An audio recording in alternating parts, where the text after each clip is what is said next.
this is Kev, and this is Black Men Being Brutally Honest. And I come to you once again to debunk lies and make sense out of nonsense, which is like trying to make chicken salad out of chicken shit. But in these YouTube black streets, we often try anyway. But here's the deal. Here's the deal. Here's the deal. You see this girl wearing this sign. Now, here's what I see in this picture right here. Number one, I see a feminist. Everything is feminism. I will say the word feminist as much as I want.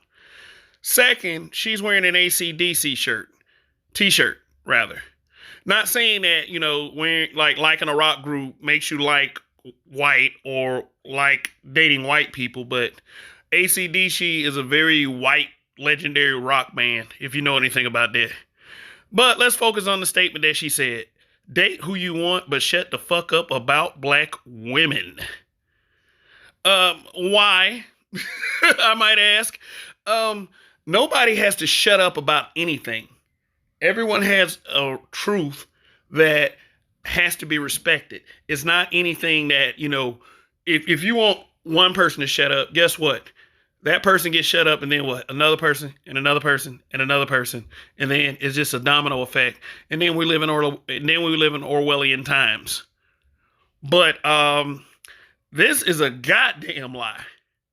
Date who you want, but shut the fuck up about black women? No. You know why I say no and just continue to talk about who and how you want? I say that because brothers get attacked all the damn time for dating white women, especially on social media. Basically, you got this pro-black and these black first people that ostracize black men. They don't ostracize black women, no matter how much they say they love white men or black men ain't shit. They don't do it. That's my problem with these pro-black, pro-whack movements. They act like they get to decide who's black and who's not. And that's BS. That is bullshit. You don't get to decide who. It's my birthright to be black. I'm not married to a white woman, but I don't give a damn. Because see, here's the thing. Here's the thing. Those black men love the community. It's just that as far as relationships are concerned, they were pushed away because guess what? They weren't so cool. And, they were called whack and socially awkward. But they weren't whack and socially awkward. They just didn't want to be like you guys out in the streets, having premarital sex, experimenting with drugs, drinking 40s because you see a fucking rapper drink 40s. Watching black cinema and then fighting at the theaters. Well, this was kind of back in the 90s. They expected this was straight out of Compton. But, it happened with New Jack City, a menace to society, which is nothing but racial stereotyping anyway. But I'm talking about when I was young. So anyway, it's like this. It's like this. Let me show you this case. This just happened. Now, let's get to the subject at hand and what I like to call the moistness. The moistness basically refers to men being used as attack dogs and cry for women. Like, just basically being made to do stuff or they're going to be castigated and attacked by the same very women. And, both these groups have a tendency to do, poke fun at folks for, their sexual and their marital choices. And the latest of this is NBA player Patrick Patterson. And this headline reads, NBA player Patrick Patterson comes under fire for calling black women bulldogs. Okay, now, when you see something like this, you'll read the article. Like this is a lot of you. You'll read the article and you'll take what you want out of the article and then you'll create a narrative based upon that. Okay. Now, a lot of celebrities have this thing that they do. This little website, social media, they post pics and they call it Instagram. All right. Patrick Patterson posted, he posts pictures of him and his wife on his Instagram account. And you know what? Every time these guys post their white wives, they always met with some kind of comment. So here's him with his wife, Sarah. Now, according to the love is love, love sees no color, you should be able to love who you want crowd, this would look like a beautiful couple. And here they are again enjoying a vacation.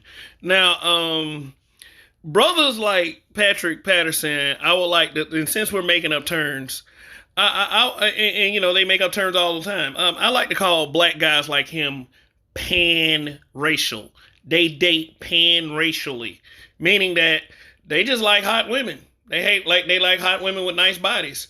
Now, I've always said in the past that um, black women at their most beautiful forms are the most beautiful women on the planet. And I won't retract that statement just because, you know, Patrick Patterson's wife just happens to have a great body. Who ever seen Chris Bosh's wife? My God. I got eyes. I'm married, but I got eyes. I'm sorry. But let's get to the subject at hand. Okay, here's what these single black people, these bitter black people, the pro whack crowd, the black first crowd. Here's what you do. Every time a black guy does that, okay, he's happy. He's supposed to be happy with his woman. I mean, damn, just because your man may not be happy with you doesn't mean anything at this point. Not at least not to Patrick Patterson. And you poke at these people. You poke at them. You poke at them and you expect them not to react. That's why I say we love bullies. We think that bullies are just supposed to get their way and not be retaliated on. If you retaliate on a bully, you have a thick skin. No, a lot of us black men love to be outspoken. And it's not to piss anybody off. It's because that's our freedom to do so. So here is what happened. And this is always how these things start. And this is according to an article in Source Magazine. I will put the link in the description below. It says it all started when Patterson posted a photo of his wife, Sarah Nasser, wishing her a happy anniversary when a fan replied about his choice in women. But y'all say y'all don't care. The fan questioned why he waited until he got money to start dating white women and insinuated if he worked in Walmart, he wouldn't have a chance with his wife. Well, you know, I don't know all these where all these claims of these broke, ashy, dusty dudes coming from, but I mean, that fan might have a point, but you know, who the fuck cares? I mean, anybody would take advantage of the fact that they had money and would go and get, you know, more, so, you know, when you get money, you become more select. And that's not just two white women, that's two black women too. But being a black man sometimes means you have to defend your position. And y'all act like this is the first time y'all ever asked this man about this. I mean, yeah, he's an NBA player. He's in practice and playing games and in the off season spending money and spending time with this person right here. Yeah, I mean, if he happy, let him be happy. I mean, like, that's all I'm saying. And it doesn't matter. I mean, y'all keep preaching this love is love and love who you want and all the other crap. But when guys like this do it, and it's solely based on the fact that they have money, y'all attack them.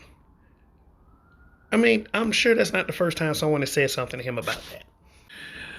Here's what he said in response, and this is really ill-advised because people like to twist it up and put it together how they want.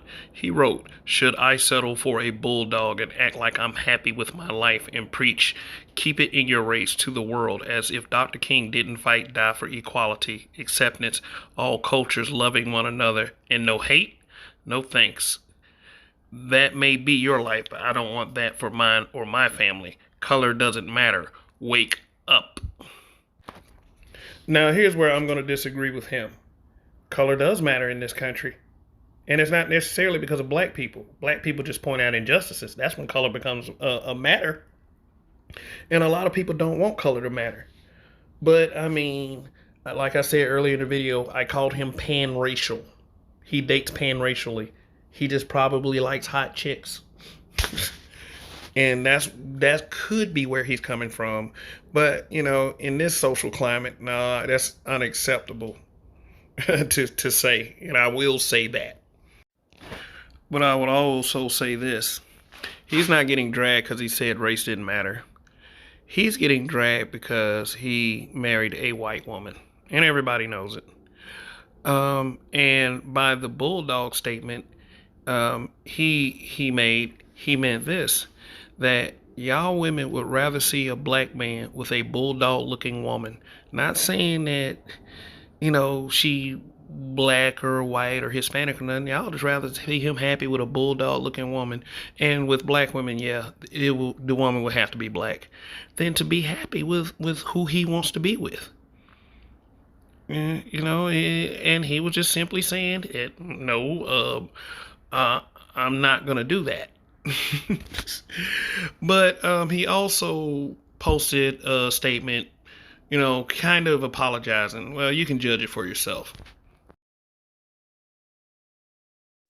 He posted this on his Instagram, and it says, I want to address my use of the word bulldog during a conversation with someone who I felt was making disrespectful remarks about my wife and our relationship. I responded with the same, making a cruel comment on his wife's physical stature. I know that two wrongs don't make a right, but I let my emotions get the better of me in the heat of the moment, and for that I apologize to him, his wife, and the rest of his family for the hurtful and crude comments made on that day. As I did the rest of the conversation thread multiple times, I will clarify again that I was not using the term as a reference to black women. That is not at all how I feel, but I do not need to justify to the world that I love my black people. I have no animosity or bitterness towards any race. I believe in love and equality. Okay, let's examine this. He used it during a conversation to a person who he felt was making disrespectful comments toward his wife. See, black people think that, okay, if he's married to a white woman, I can say as much disrespectful shit about her as I want. But you forget, these brothers will defend their women, period. They will. And some old lollygagging ass Negro came on his damn Instagram post and insulted his relationship and who he was with. And like I said, these guys clap back in kind. And like I said in this video, these guys love their community. But when they're broken, when they're working hard to get to that point, black people don't accept them. They push them away, especially women. The women in his time growing up probably didn't go for Mr. Right. They went for Mr. Right now. And Sarah just happened to be there when he needed somebody. So shut the fuck up with all that dick policing. If you're so worried about black men going to white women, why don't you make the case for black women, saying how much greater that black women are for black men than white women? And I'm not talking about just through words, through actions, through how you appeal to a black man in public, how you have their backs, how you're going to stand up for them no matter what. Because right now, you don't look like that at all. All y'all look like is a bunch of bitches on social media. This is Kev saying, in Kev we trust, and stop the goddamn dick policing. Later.